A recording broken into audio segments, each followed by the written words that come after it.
Este tema, últimamente vengo leyendo bastante de evolución y a biólogos evolucionistas, y me pareció interesante estudiar el tema de la evolución de los ojos, de la visión.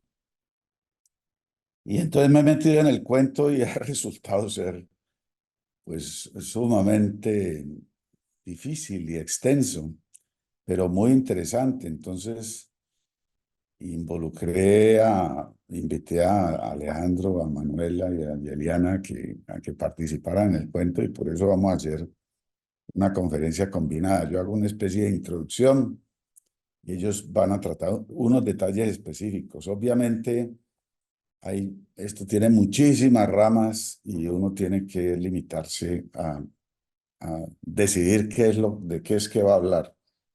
Lo primero, bueno, obviamente, si hablamos de evolución, hablamos de Darwin.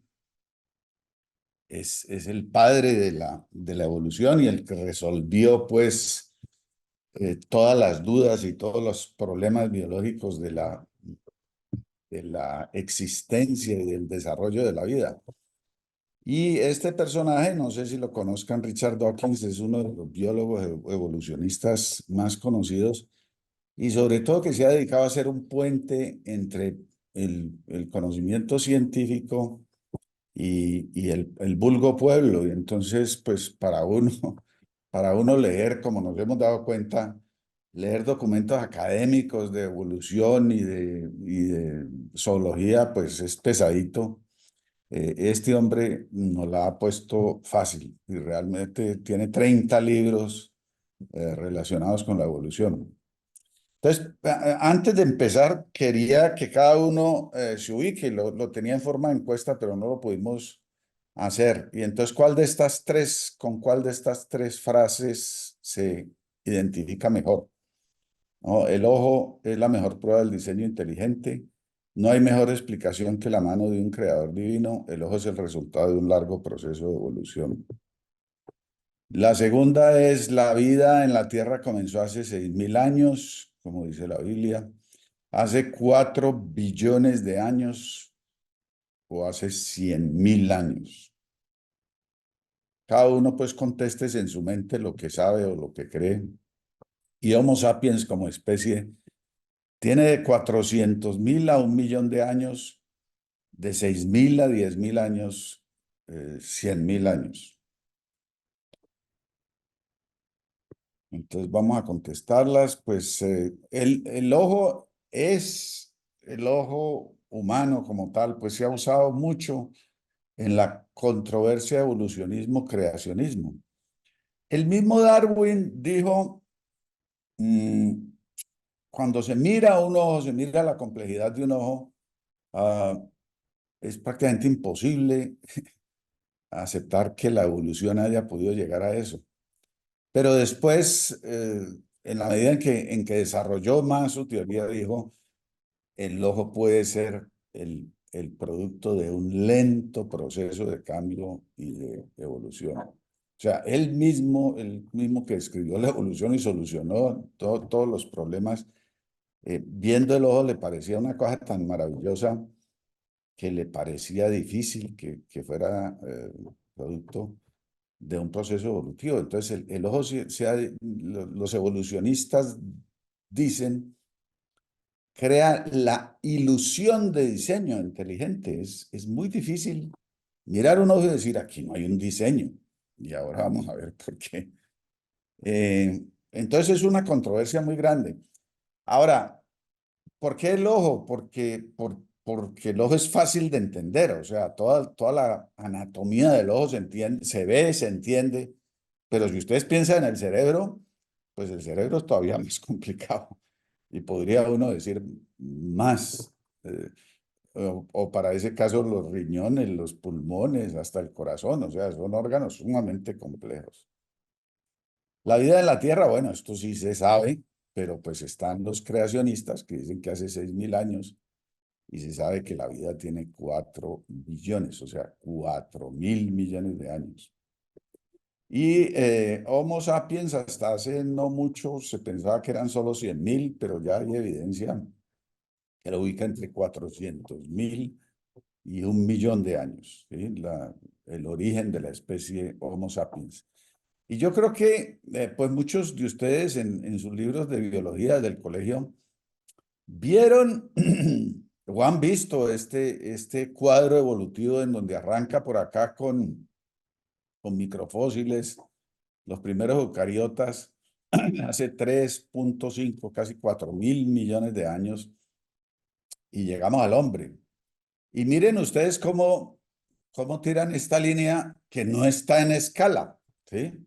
Entonces, esta línea no en escala se las he sacado aquí en estas dos líneas. En realidad, este pedacito va hasta 2,5 billones de años. Y este otro pedacito va hasta 3,5 billones de años. Entonces, desde aquí hasta acá, si lo expandimos a 500 millones de años, es que está el verdadero desarrollo de la vida animal compleja. Y muy al final de eso están los primates.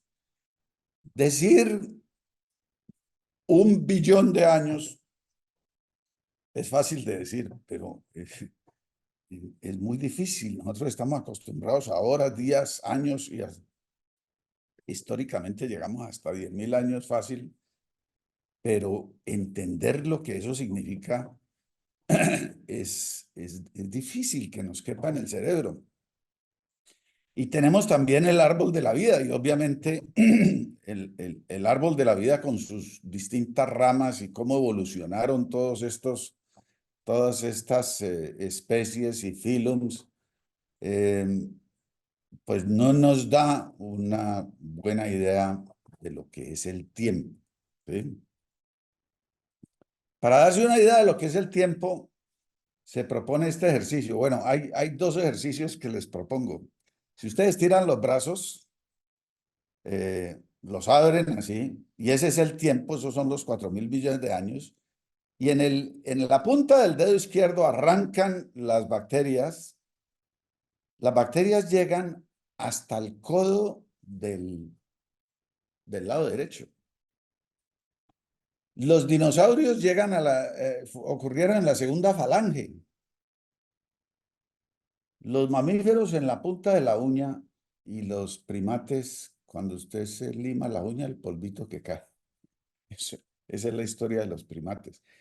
Eso le da a uno como una idea gráfica de lo que es el tiempo. Pero otra forma de hacerlo es, imagínese que usted coge las fotos de todos sus ancestros. Entonces arranca, aquí está mi nieto, mi hijo, estoy yo, padre, abuelo, bisabuelo, tatarabuelo. Coge las fotos y las comienza a apilar, ¿sí? Una encima de otra. Y se va 20 millones de abuelos para atrás. Su abuelo es un pescado, ¿sí? O sea, usted se lo comería muy contento con salsa tártara. Si nos imaginamos ese ejercicio de apilar fotos, pues apilamos y apilamos y llegamos a una pila del tamaño del Empire State. Obviamente esa pila se cae, porque si seguimos son 180 Empire State de fotos. O si al caerse la extendemos en una carretera son 70 kilómetros de fotos. Ahora, lo interesante del ejercicio es que si usted coge esta pila de fotos, imaginémonos este tren, ¿no? Y en cualquier momento, a todo lo largo de la pila, usted saca una foto, va a encontrar un personaje, pero se va 1.000 para atrás o 1.000 para adelante y son muy parecidos todos. Sin embargo, el primero es el hombre y el último es un pescado. Y ese es el concepto interesante de la evolución. Si se va a su abuelo 400, estamos hablando de más o menos 10.000 años, o sea, donde surge la civilización, los sumerios. Si se va a su abuelo 4.000, ya encuentra los primeros homínidos, los primeros hombres, el primero Homo sapiens, 40.000 los primeros homínidos, 4 millones los primeros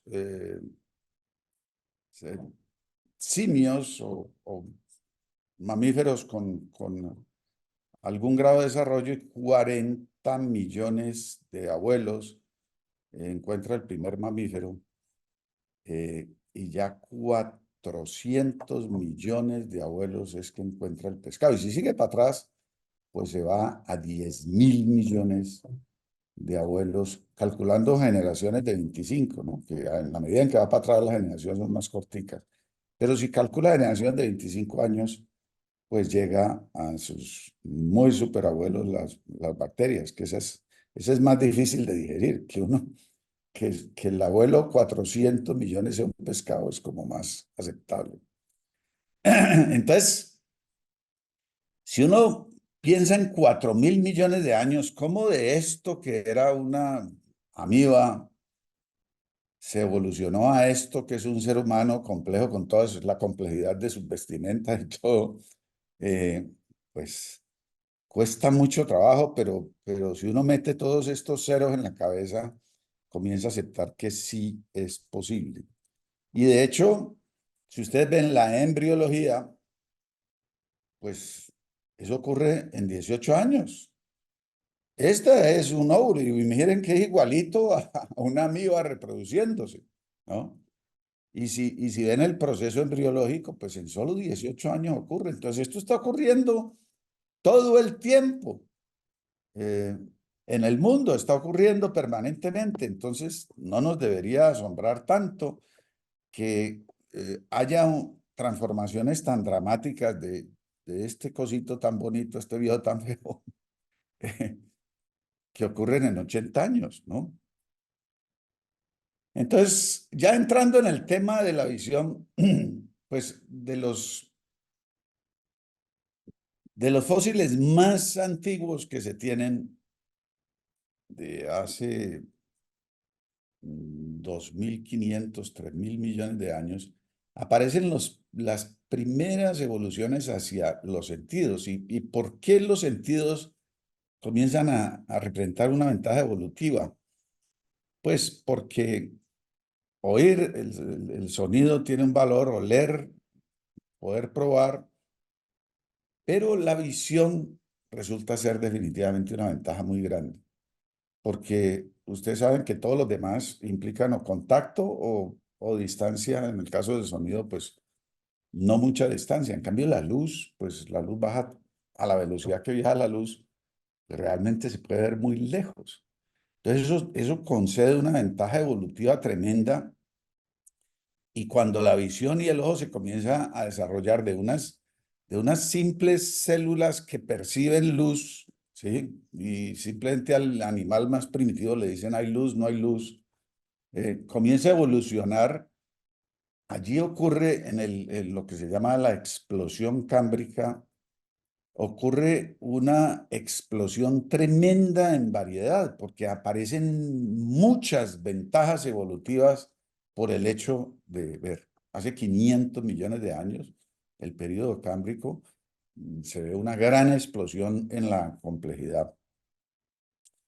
Y si pensamos en cómo llegó el ojo a lo que llegó, pues como les decía, es muy difícil no pensar en diseño. Y de hecho, pues el hombre ya inteligente en los últimos 200 años fue capaz de diseñar una cámara, inicialmente una cámara de fotografía, luego una cámara de video, que hacía exactamente lo que hacía el ojo. O sea, una cámara oscura, con un hueco, con un sistema de enfoque, donde proyectaba en un espacio pequeño todo el mundo alrededor.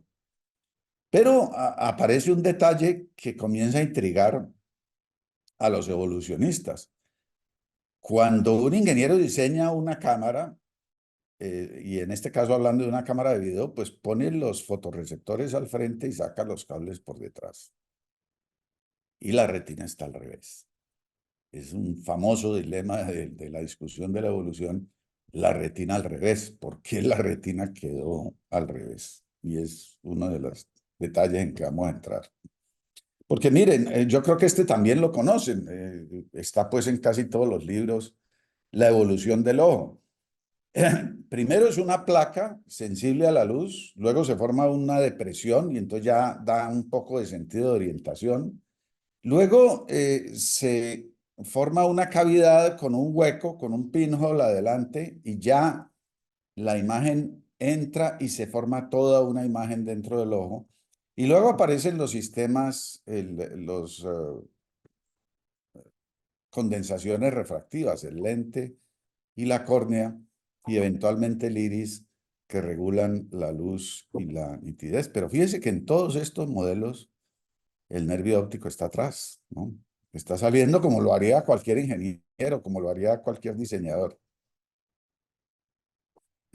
Aún los organismos unicelulares tienen receptores de luz, tienen las primeras opsinas, y en la medida en que esto se va desarrollando, pues va ocurriendo la percepción de luz, luego la percepción y la proyección, la planaria, y de todo esto hay ejemplos en la vida actual, ¿no? O sea, no solo es el estudio de fósiles, sino la vida actual. O sea, hubo desarrollos de la visión que se quedaron estáticos y fueron suficientes para ese animal, y ese animal ha durado los 500 millones de años con su mismo sistema visual. Este es uno muy interesante, que es el Nautilus, que tiene el hueco, y ahí entra agua, él vive en el mar, agua marina entra dentro del ojo, ¿sí? Esto para los que se asustan con las pérdidas de vitro, pues es muy llamativo. El agua entrando y saliendo del ojo, la visión es muy básica, pero el Nautilus no ha evolucionado el ojo, porque para las profundidades donde vive, esto es suficiente. Y como ven, el nervio óptico sale hacia atrás. Y este es un animal maravilloso. eh, Tiene otra cantidad de características interesantes, pero el ojo se quedó allí, no necesitó evolucionar más.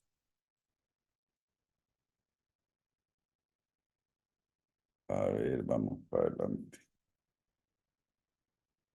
¿Cómo aparecen los elementos refractivos, el cristalino y la córnea? Esa es otra difícil de pensar, cómo una estructura, cómo un tejido se vuelve transparente y cómo se forma todo un entorno allí, un microentorno para alimentar ese tejido con líquidos transparentes.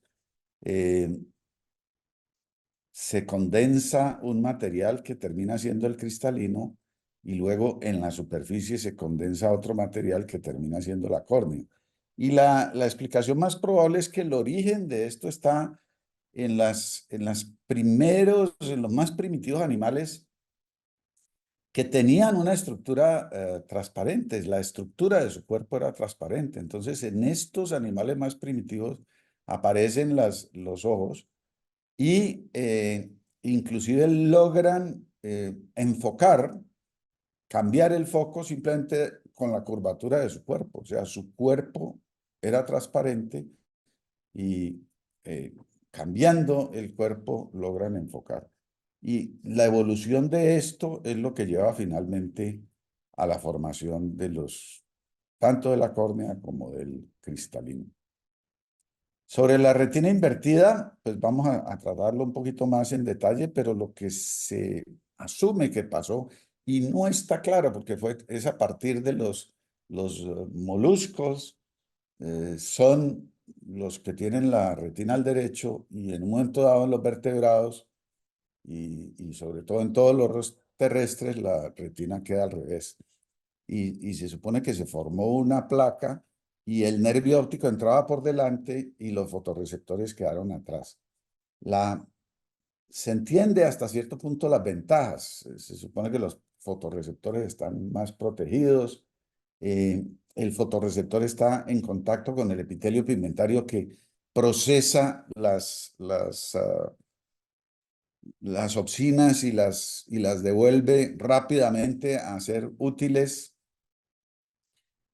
y finalmente se forma una hendidura y por esa hendidura se va el nervio óptico para atrás, que es lo que pasa pues en la embriología y que explica algunas patologías congénitas. Entonces, esta es la evolución de los cefalópodos y esta es la evolución de los vertebrados, donde ocurre como una especie de vesícula óptica y una retina que se invagina y el nervio óptico termina quedando por delante.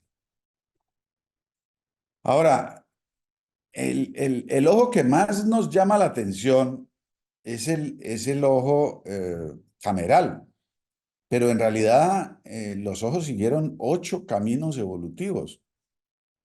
Los camerales sencillos, que solo ven sombras, los camerales con refractivos, pero donde la refracción básicamente la hace la córnea o la hace el cristalino, y hay camerales reflectivos, que es muy interesante. Yo desconocía esto, de que se forman como un espejo posterior, la retina está más anterior y la imagen entra, se refleja, es un mecanismo como de amplificación y lo hacen unos cristales y la retina viene y recibe la imagen aquí.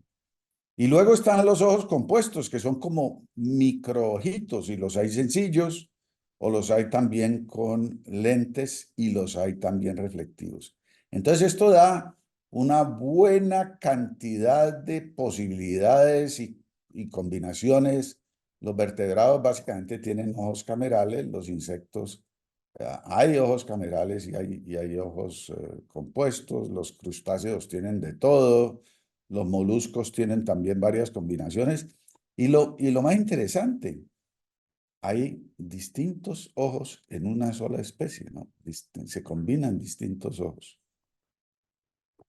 Aquí ven más o menos los distintos animales que tienen los distintos mecanismos y los distintos ojos, lo que le dice a uno, esa cosa maravillosa del ojo humano, de la cámara, de los dos lentecitos, eh, pues el diseñador, el gran diseñador hizo eso y que andaba como confundido porque hizo otro poco.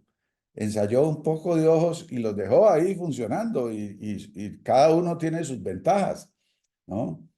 Entonces, pues yo creo que entender esta evolución pues, es la mejor evidencia de que no, no es posible un diseñador.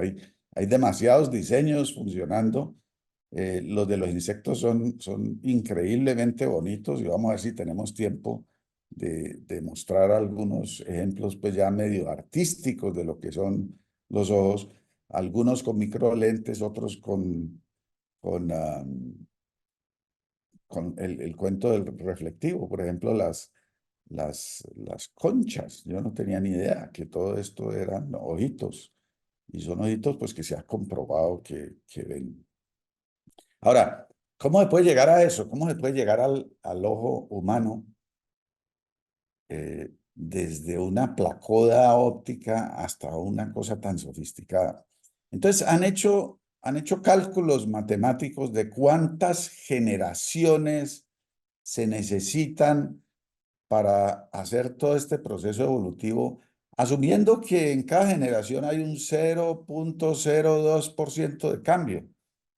Y el cálculo es que se necesitan 364.000 generaciones, ¿sí? Y en realidad tenemos 400 millones de años, o 400 millones de generaciones. O sea que tiempo en la historia de la vida, tiempo de sobra hubo. Pues la verdad es que no ocurre que en cada generación hay una pequeña mejoría, sino que de pronto hay una mutación, una variación, eso da una ventaja, esa especie se reproduce más, dura unos miles de años y de pronto hay otra pequeña ventaja. Entonces, miren ustedes, pues que de sobra hay tiempo para que haya ocurrido la evolución. Y la evolución, pues, aún en el ojo vertebrado, pues, coge muy distintos aspectos y muy distintos caminos. Miren nomás en mamíferos, ¿Por qué algunos mamíferos tienen los ojos adelante como los tenemos nosotros y otros los tienen a los lados? Pues obviamente al cazador le interesa precisión, visión de profundidad, al cazado le interesa visión de 360 grados. Algunos ejemplos interesantes, la araña saltarina tiene varios tipos de ojos y tiene visión en 360. Y se ha comprobado que la araña saltarina, con su visión, sus ojos 360, logra enfocarse en la presa. Y luego tiene unos ojos telescópicos, donde un músculo mueve la parte de atrás del ojo y él puede dirigir el telescopio y hacer zoom, porque tiene un mecanismo de enfoque muy sofisticado y hace zoom sobre la presa y así es que casa.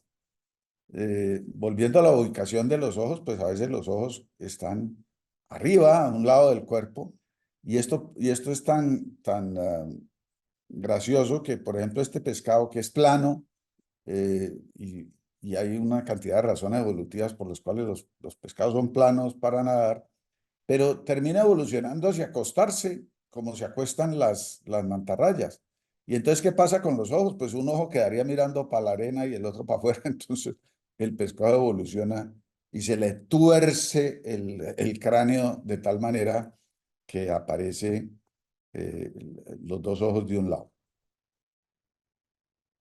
Esta es, digamos, la parte anatómica, digamos, la parte más fácil de ver, pero está de fondo todo lo que ocurre en el nivel bioquímico y es bastante enredado y a eso le vamos a dedicar una parte de la charla. Y cómo evolucionan las distintas opsinas, esas proteínas que son capaces de transformarse con la luz y producir un estímulo eléctrico. Y cómo evolucionan las proteínas de los cristalinos y cómo evolucionan los fotorreceptores. No tenemos tiempo pues para entrar en todos los detalles, pero basta con decir que hay muchos tipos de proteínas, muchos tipos de fotorreceptores y de acuerdo a eso, en el campo evolutivo, pues la agudeza visual, el movimiento, el color, la visión nocturna, el campo visual, la visión de direccionalidad, uh, el control contralateral, el cerebro derecho yendo para el lado izquierdo, todo eso sigue caminos distintos según los animales. Y como les digo, cada una de estas cosas pues es un campo de estudio que se puede demorar unas horas entendiendo qué fue lo que pasó. En términos de colores, pues tenemos muchos animales, monocromatas, dicromatas, tricromatas y hasta tetracromatas y animales que ven ultravioleta. Entonces ustedes ven cómo el color se vuelve un empuje evolutivo muy importante para destacarlo, pero también para ocultarlo, ¿no? Y viene todo el mimetismo de la naturaleza. Eh, la sensibilidad a la luz, la fotorrecepción direccional y la visión espacial, pues crean también caminos evolutivos muy distintos desde especie de miquito filipino que tiene unos superojotes para ver en la oscuridad, hasta esta iguana que tiene ojos que miran en distintas direcciones, o los animales que más bien en la oscuridad resuelven que no van a usar los ojos y que se olvidan de la luz y los ojos se atrofian y que van a usar otras cosas como la localización de los murciélagos, de los delfines, de las ballenas, o que van a usar electricidad para crear campos eléctricos y detectar así las presas, o que van a usar inclusive calor e infrarrojos, captación de infrarrojos.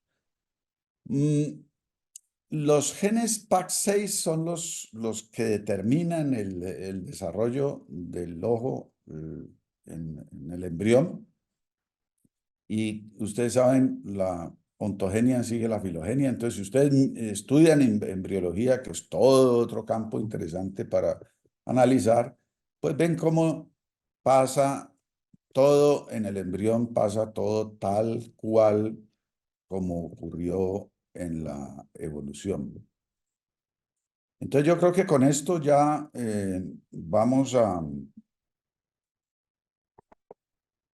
seguir con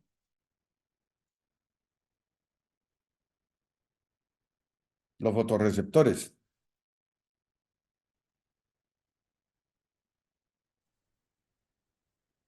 Bueno, muy buenos días para todos los asistentes. Pone video, Inicialmente, Alejandro, para ver qué pasa. ahí ya tengo activado el video, doctor. Vamos a ver. Bueno, Listo. Entonces, pues inicialmente agradecerle al doctor Castro el espacio por hablar de ese tema tan interesante como es ese camino evolutivo de la visión. Y partiendo en esta primera parte de la charla, pues quisiera como detenerme a hablar un poquito sobre ese primer origen en los fenómenos de fotorrecepción. Bueno. así. Entonces, para comprender todos estos fenómenos es muy importante hacernos una pregunta y es en qué momento apareció la visión. Y para eso es fundamental partir de que como fenómeno sensitivo, esta visión depende básicamente de una fotorrecepción, pero adicionalmente de unos fenómenos de interpretación de las imágenes formadas que al final va a requerir indispensablemente de un sistema nervioso central. Entonces, si fuéramos estrictos en este sentido, realmente la visión correspondería con un periodo muy corto de la historia. Sin embargo, digamos, empleando un poco más de amplitud en este concepto, pues los fenómenos de fotoadaptación, respuesta a la luz, pues vienen desde mucho más atrás. Si nos situamos en los orígenes de la vida, más o menos la biología estima que hace 4.000 millones de años se originó un primer predecesor de los organismos actuales, que fueron básicamente dos grupos, que eran grupos muy primitivos, que eran el reino procariota y el reino de las arqueas, que a pesar de ser muy heterogéneos entre sí, compartían ciertas características y especialmente esta era la desorganización de su material genético, de modo que no existía un núcleo que protegiera ese ADN, pero dentro de las condiciones ambientales tan extremas que predominaban en esta época, esto suponía realmente una ventaja para estos organismos. Y a partir de esto es que ya más adelante se darían todos esos cambios en la fotobiología de los organismos más complejos.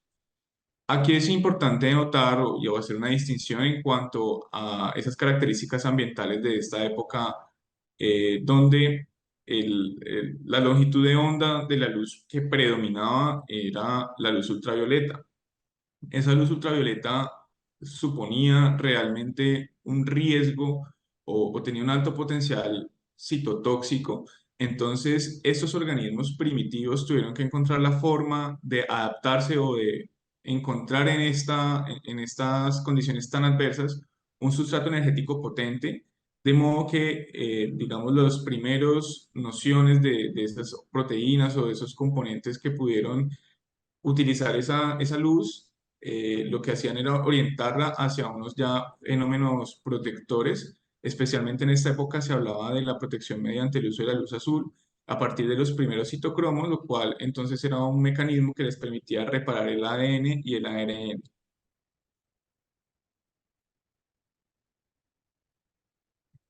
Muy bien. Continuando entonces un poco a lo largo del tiempo, uno de los primeros organismos que aparecieron en la historia fueron las cianobacterias. Estas aparecieron aproximadamente entre 3.500 y 2.500 millones de años, y la importancia es que estos fueron los primeros organismos a quienes se les brindó o se les atribuyó un grado de organización donde aparecieron esos primeros fenómenos de fotorreacción o cambios relacionados con la estimulación lumínica, y eso tiene que ver con la aparición de un cromóforo que da clorofila. Entonces, como vemos aquí en la imagen de la derecha, esa clorofila y en estas cianobacterias se organizó en unos organelos ya con algún grado de especialización, que fueron los cloroplastos, y pues que es un sistema de muchas membranas donde va a estar contenido aparte un material genético, pero digamos aquí lo importante es que a nivel interno, donde se ubica pues una de esas membranas que es el tilacoide, que se compone a su vez de granas, va a estar esa clorofila que lo que va a hacer es participar en este fenómeno de transducción de la señal lumínica. Entonces, con la estimulación por parte de la luz solar, lo que hace es activar una serie de transporte de electrones que finalmente va a conducir a la producción de ATP y de NADPH, y adicionalmente con el agua que esté en el entorno, pues va a transformar o a disociar esas moléculas de agua hacia moléculas de oxígeno. Y aquí es muy importante porque a partir de estos organismos primitivos, lo que hizo esa acumulación de moléculas de oxígeno fue cambiar las características, lógicamente poco a poco, de la atmósfera que más adelante daría origen a los organismos aerobios. Y pues digamos, finalmente el resto de moléculas que quedaban de ese primer ciclo, pues iban a ir hacia una transformación en el ciclo de Calvin para ya generar energía en forma de carbohidratos. Entonces, otro de los hitos importantes aquí en esta fase de la historia fue el desarrollo en motilidad, que fue, digamos, una de los grandes fenómenos adaptativos para que estos organismos siguieran adaptándose a estos entornos. Entonces, esto se hizo a partir de la aparición de estas primeras proteínas que fueron las opsinas y que llamativamente siguen siendo uno de los principales o el principal eh, participante dentro de la fotorrecepción en la actualidad. Y lo que característicamente poseen estas opsinas es que se les atribuye que fueron las primeras bombas de protones reales, y estos organismos primitivos lo que hicieron fue incorporarlas en proximidad de ya estructuras móviles como fueron los flagelos, y pues así en la medida en que hubieran variaciones en la intensidad lumínica, poder estar más cerca o más lejos de esas fuentes luminosas, como es el caso de Lobacterium salinarum, que es un tipo de alga marina, que es la que vemos aquí en la imagen de la izquierda, que lo que hizo fue incorporar cloroplastos provenientes de cianobacterias en su composición para ya desarrollar más adelante esas flagelos y poder moverse en estos diferentes entornos lumínicos. Entonces aquí vale la pena hacerse otra pregunta, y es, ¿por qué las opsinas, si son proteínas tan antiguas, al día de hoy siguen siendo fundamentales en todos estos fenómenos de fotorrecepción? Y la respuesta está en que es una proteína, tal vez como mencionó el doctor Castro, altamente maleable, altamente cambiante, y esto le brindó una ventaja sobre el resto en cuanto a la adaptación que podía tener a las diferencias en esas intensidades de luz, en esas amplitudes de luz. Y digamos, lo que vemos aquí en la imagen es que esas opsinas, y en el caso del ejemplo de la rodopsina, va a estar asociada con un cromóforo que es el retinal, y este retinal lo que hace es interactuar directamente con la luz, lo cual induce un cambio en su conformación, pasando desde una conformación cis a una trans. Y esto en lo que se traduce es que la rodopsina cambia su estructura por completo a nivel de la membrana celular, y esto hace o libera una proteína que es la transducina, que va a estar asociada con GDP. Y en ese momento, ese cambio conformacional, hay una disociación de las subunidades de esa transducina, donde la subunidad beta gamma lo que hace es que libera ese GDP, que va a interactuar entonces con otra enzima que va a ser activada por la subunidad alfa, y en este caso es la fosfodiesterasa, lo cual va a mediar la transformación de ese GDP y esas partes del GDP hacia la formación de GMP cíclico, que finalmente va a interactuar con los canales de sodio, los va a cerrar, y esto va a conducir a una acumulación del sodio intracelular, lo cual en efectos netos va a traducirse en una hiperpolarización de la célula, que en ese caso no permitiría la transmisión de las moléculas importantes para todo ese proceso fotorreceptivo, y en esta medida podría regular todos esos fenómenos de interacción lumínica. Entonces, siguiendo con toda esta línea, ya aparecieron otros mecanismos adaptativos, y a partir de aquí es donde se habla de endosimbiosis, donde, digamos, algunos mecanismos, algunos organismos trataron de incorporar algunos de esos procesos que les podían traer alguna ventaja a través de la fagocitosis o de la integración de otro microorganismo más pequeño sin degradarlo. Y este es el ejemplo de las arqueas, donde, digamos, el mecanismo o el fenómeno que se incorporó fue precisamente el de esta fotorrecepción. Y aquí es muy importante también definir es que más o menos entre los 2.500 y 900 millones de años atrás fue cuando ya esa atmósfera empezó a cambiar tanto, donde ya empezó a haber tanto concentración de oxígeno, de modo que esos cloroplastos empezaron ya a comportarse como mitocondrias, y eso coincide también con la aparición de los genes del complejo PAX, que como también se mencionó ahorita al principio, ya hacen parte de todo el desarrollo del ojo moderno. Entonces, ya entrando en la parte final de esta primera porción de la historia, ya empezaron a aparecer organismos mucho más complejos entre los 1.500 y 1.000 millones de años atrás, como fue el caso de los protozoarios. Este es el ejemplo y se propone que el primer microorganismo de esta clase fue Euglena gracilis, que seguía siendo unicelular, pero ya empezó a organizar su material genético en un núcleo, y adicionalmente se le atribuye un primer ojo vestigial, donde todos esos cromóforos y esas opsinas se iban a localizar en la proximidad del flagelo que caracteriza a este protozoario, y digamos ya este fue el que empezó a exhibir ese comportamiento de disponerse más hacia los entornos con alto contenido o alta exposición lumínica, de modo que pudiera realizar la fotosíntesis. Y ya aquí entonces empiezan a agrupar estos microorganismos primitivos y fueron dando origen ya a la especificación o a la diferenciación en cuanto a las funciones celulares, y ya más adelante a los organismos multicelulares. Y para finalizar, hablamos de este grupo de protozoarios que fueron los dinoflagelados, a quienes realmente ya se les atribuye el primer ojo real.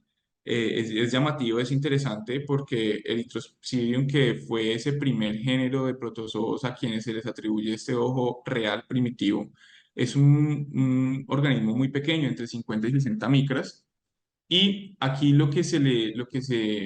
la razón por la cual se le dice que es un ojo real es porque ya esa estructura que vemos en la imagen aquí más oscuro realmente corresponde con un acúmulo de cromóforos que aquí ya empezó a cambiar de forma más drástica el comportamiento de este microorganismo, que si bien no tiene un sistema nervioso central para hablar de una visión real, lo que hacía es que en la medida en que habían entornos con alta exposición lumínica, este protozoario te podía cambiar desde una forma, digamos, pasiva de obtener sus sustratos energéticos hacia una forma de depredador, donde cuando pues había muy poca luz, lo que hacía era integrar o fagocitar microorganismos de la misma clase, otros protozoarios o incluso plancton.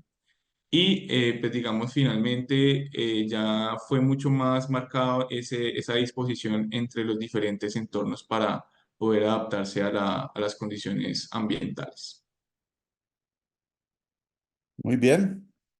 Ahora vamos a ver a Yeliana, que nos cuenta un poco el cuento en más detalle de la retina al revés.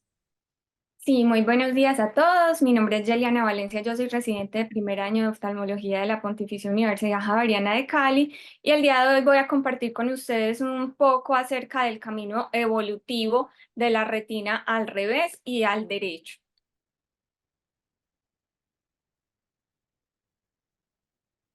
En la imagen de la izquierda, entonces, podemos observar la disposición de las capas de la retina al revés, y en la imagen de la derecha observamos la disposición de la retina al derecho. Como sabemos, los ojos son estructuras complejas y altamente especializadas han evolucionado a través de múltiples formas en los linajes animales. En los vertebrados, incluyendo los humanos, los ojos tienen una disposición comúnmente llamada retina al revés, mientras que en algunos invertebrados, como en los cefalópodos tipo pulpos y calamares, la retina está al derecho. En las siguientes diapositivas ya hablamos de esto con un poco de más detalle. La retina de los vertebrados está compuesta por varias capas de células, incluyendo los fotorreceptores. La luz tiene que pasar a través de esas varias capas de células nerviosas antes de llegar a los fotorreceptores. Los fotorreceptores están orientados hacia la parte posterior del ojo, eh, en sus, en sus segmentos fotosensibles, es decir, sus conos y sus bastones, apuntando hacia el interior del ojo, alejados de la luz.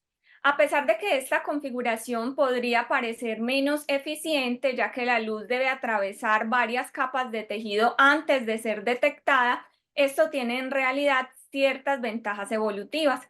La primera ventaja es la protección y la nutrición. Las células de la retina están frente a los receptores y proporcionan soporte estructural, nutricional y soporte funcional.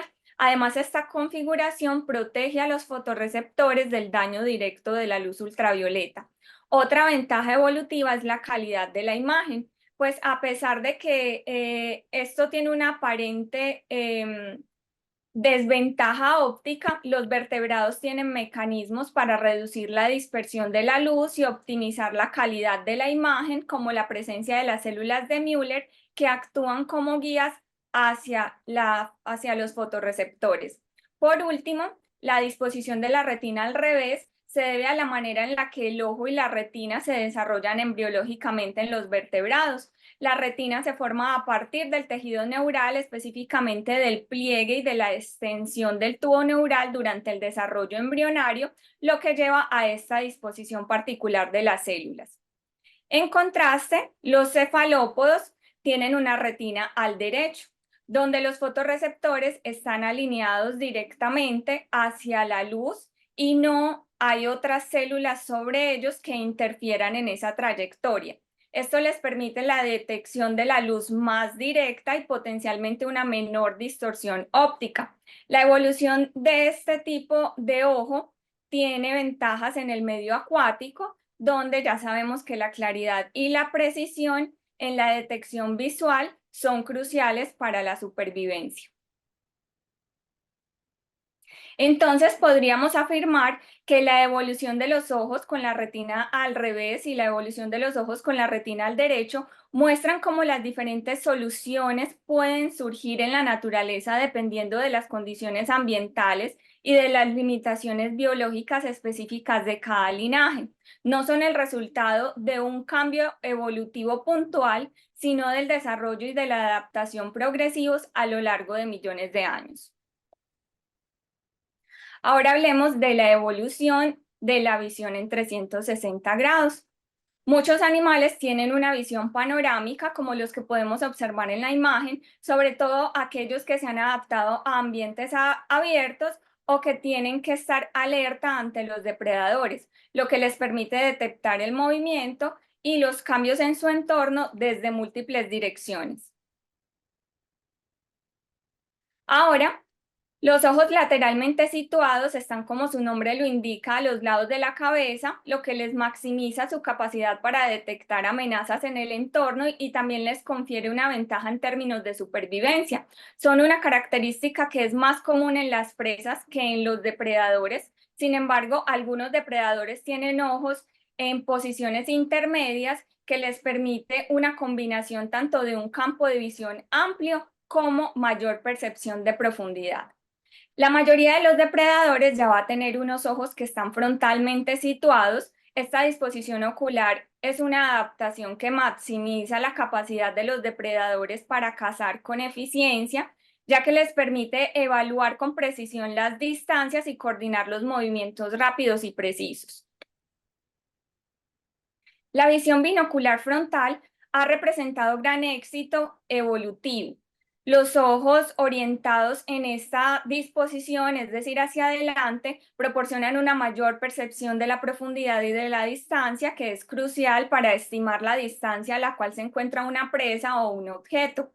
Esta capacidad es especialmente importante para la caza y para la captura de presas en depredadores, pero también permite enfocar un objeto específico con mayor precisión, lo que es útil tanto para la caza como para la manipulación de objetos y otras actividades que requieran de mayor atención a los detalles.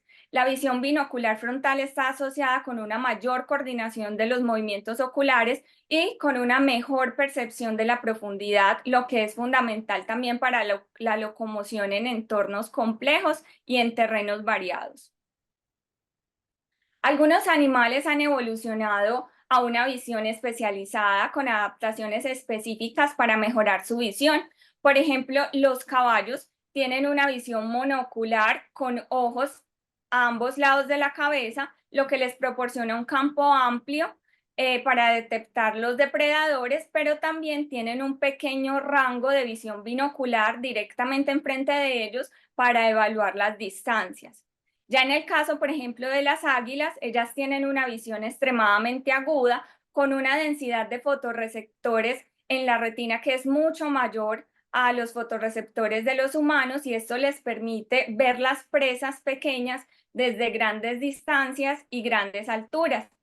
En el caso de los gatos, ellos tienen una visión nocturna excelente debido a que tienen un amplio número de bastones en sus retinas y una capacidad reflectante llamada tapetum lucidum. Esto les ayuda como a amplificar la luz disponible. Por último, vemos el ejemplo, por ejemplo, el ejemplo de los peces que se encuentran en aguas profundas, que ellos tienen ojos adaptados para ver en condiciones de muy poca luz y en profundidades oceánicas. Algunos peces han incluso desarrollado unos ojos que son tubulares, que les ayudan a amplificar la luz disponible, permitiéndoles detectar bioluminiscencia. Ya por último, pues en estos ejemplos vemos los pulpos que tienen unos ojos con unas pupilas en forma de W, lo que les permiten adaptarse a diferentes niveles de luz y mejorar la percepción del contraste bajo el agua, facilitando así la caza y el camuflaje. Muchísimas gracias por su atención. Bueno, y ahora Manuela nos va a hablar de la evolución de la agudeza visual. Buenos días para todos. Como ya mencionó el doctor, mi nombre es Manuela Muñoz y soy residente de primer año de la Pontificia Universidad Javeriana de Cali. Vamos a hablar entonces un poquito de la evolución de la agudeza visual en animales. La evolución de la agudeza visual pues implica el estudio de cómo la capacidad de percibir detalles visuales ha evolucionado en diversas especies a lo largo del tiempo. En términos generales, la agudeza visual se refiere a la capacidad de un organismo para distinguir objetos finos y detalles en su entorno, y esta capacidad va a variar significativamente entre una especie y otra y va a estar influenciada por múltiples factores como son el ambiente, la ecología, las presiones evolutivas, entre otros. Entonces, como ya mencioné un poquito Yeliana, en el reino animal los depredadores tienden a tener los ojos enfrente, proporcionando la binocularidad que les da una excelente percepción de profundidad, que es crucial para calcular la distancia de la presa durante la caza, y tienen una agudeza visual mucho más desarrollada y aguda para detectar entonces esos pequeños detalles finos que les permiten localizar y capturar las presas a grandes distancias. E incluso algunos tienen fobias bien desarrolladas, lo que va a facilitar la tarea del seguimiento de las presas en movimiento.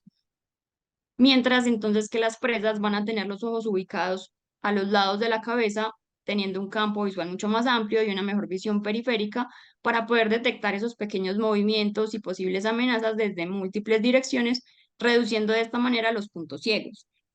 Y aunque entonces tienen un campo visual mucho más amplio, la agudeza visual de las presas es mucho menor en comparación con los depredadores, pues debido a que no necesitan como enfocar estos pequeños detalles tan finos, simplemente detectar como los movimientos o las formas que pueden ponerlas en peligro. Entonces, a continuación veremos algunas especies con la mejor agudeza visual. Tenemos las aves rapaces, como son los halcones, las águilas y los búhos, y tienen una increíble agudeza visual que está adaptada para la caza. Estos ojos están especialmente diseñados para detectar movimientos lejanos y detalles finos que les van a permitir localizar presas incluso desde grandes distancias. Por ejemplo, un águila puede detectar un conejo a 3 kilómetros de distancia cuando las condiciones climáticas son ideales. Los ojos de estos animales van a ocupar el 50% del cráneo, que son mucho más grandes que los de los humanos, donde solo ocupan el 5%. Y como dato curioso, entre los animales vertebrados terrestres, el avestruz es el ave que tiene los ojos más grandes, que miden 50 milímetros, seguidos por los de la jirafa, que miden 40, y luego los del elefante, que miden 38 milímetros. Entonces, la fobia se va a encontrar típicamente en especies en las que la visión aguda es una clara necesidad para la supervivencia, estando presente en casi todas las especies de aves, incluidas el águila y los halcones, y de hecho todas las aves rapaces estudiadas hasta la fecha son foveadas. Muchas de estas aves son bifoveadas, teniendo entonces una fóvea central y otra fóvea en la región temporal, y cada una de estas va a tener una función específica. Como la mayoría de los ojos de estas aves se localizan en la región lateral de la cabeza, la fóvea central sirve para el campo visual monocular lateral y la fijación de objetos lejanos, mientras que la fóvea temporal va a permitir la binocularidad y una mayor precisión.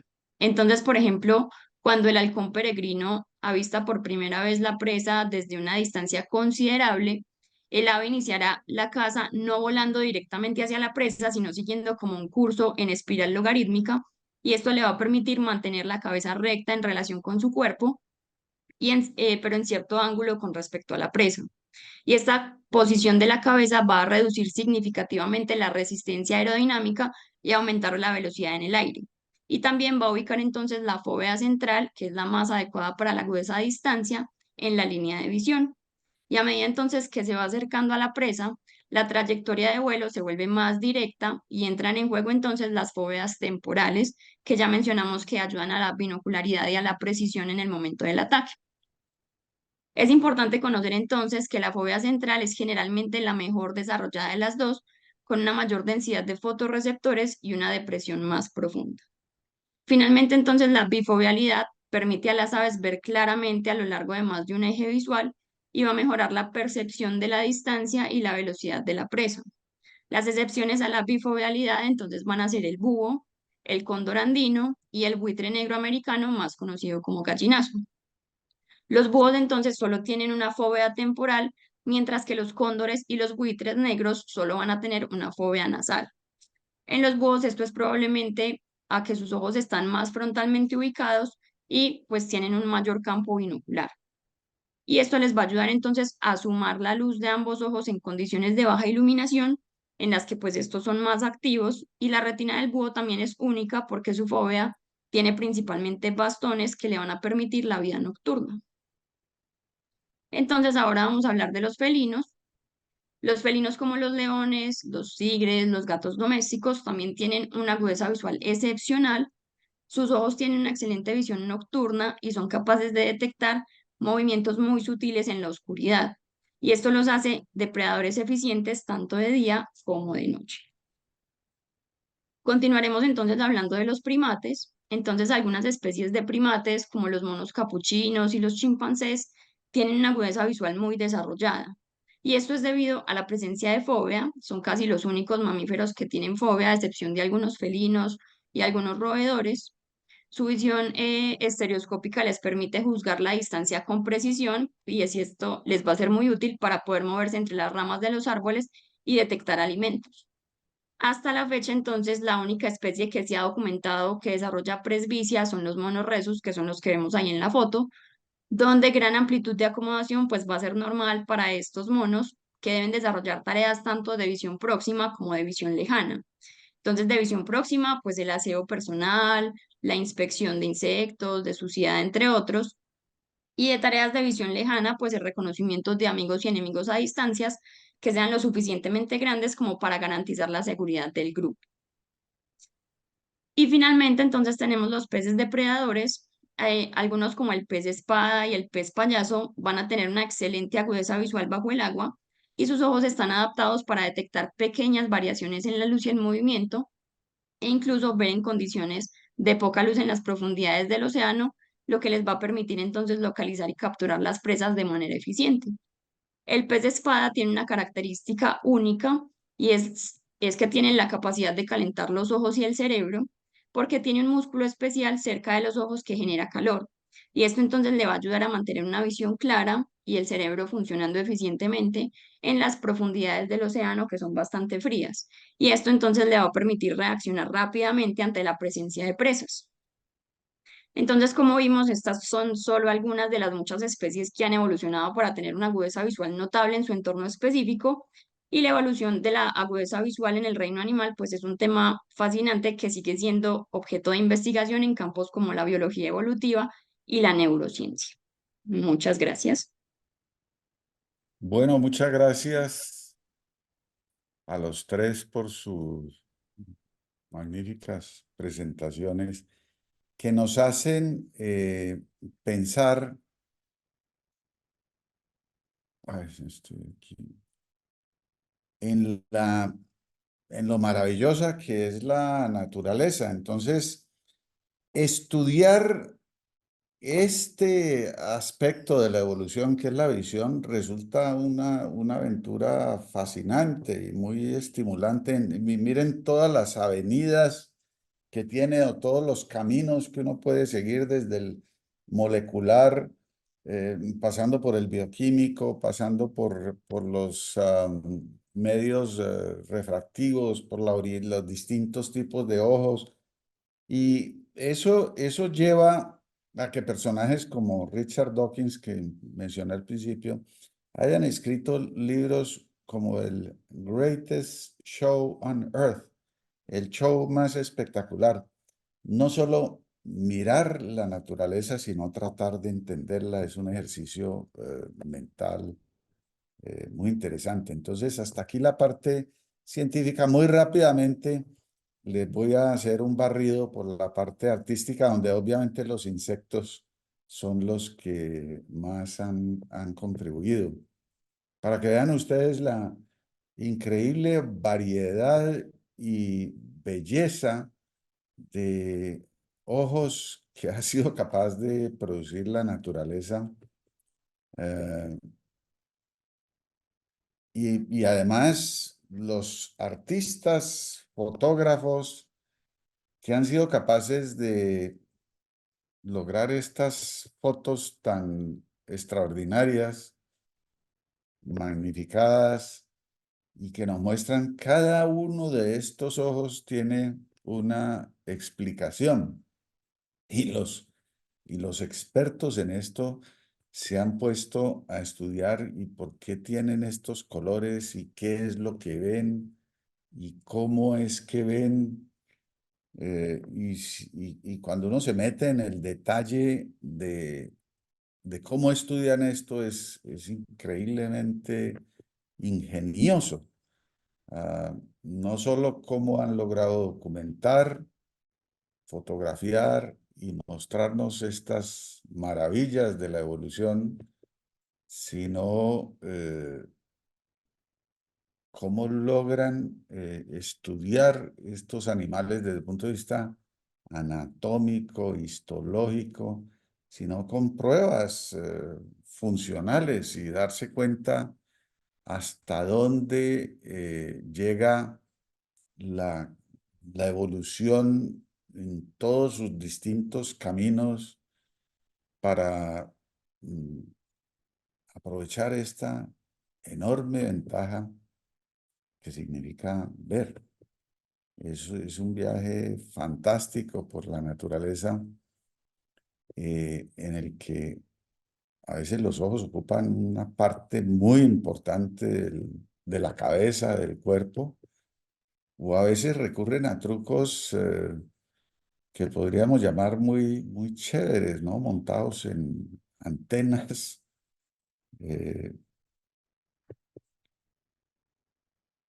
A veces asustadores, a veces fragmentados y haciendo dentro del mismo ojo distintas funciones, ¿no? Los múltiples ojos, los ojos proyectados y finalmente los engaños de ojos, ¿no? Que la naturaleza también ha usado para hacer creer que allí hay algo más.